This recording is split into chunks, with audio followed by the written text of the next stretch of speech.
In the Elder Ages, when the world was young, elves and dwarves lived in peace and prosperity.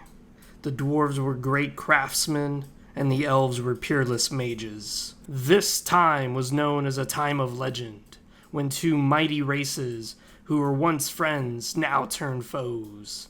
This is the War of Vengeance. Stood atop the hill was 50,000 Dowie strong. This throng was here to muster out the final acts of their war, bringing with them every great tool of destruction they had, from their legendary rune lords to their legendary heroes. And on the other side brought the elves and their mighty mages with their mighty horses. Together with steed and magic, they were a formidable foe. As the day neared end, the galloping started, the clampering of hooves. The Dowie stood like the mountain, never breaking their hold, standing, waiting for the hooves to come clamoring onto them. They stood against the darkness that was coming their way. The elves charging as hard as they could, hoping to break their foe in one single swoop. Both sides drawn to each other, coming closer and closer and closer, until that final moment when the charge had hit.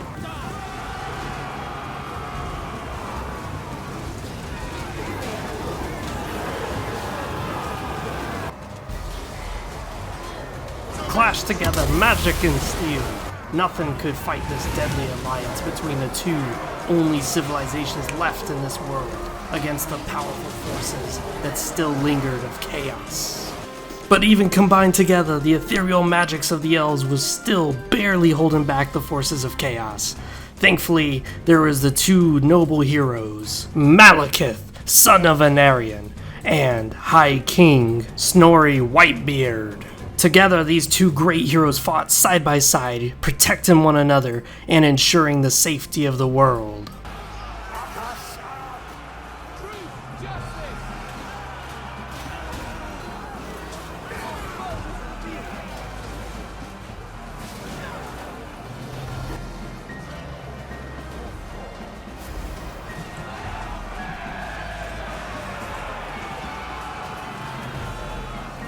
Death upon death the Dowie and the elves scored. In their infinite struggle against the forces of chaos, they had prevailed. Malekith and Snorri Whitebeard stood together in solemn silence for the future that would await their two races, Snorri knowing full well the peace might not last. This is the War of Vengeance.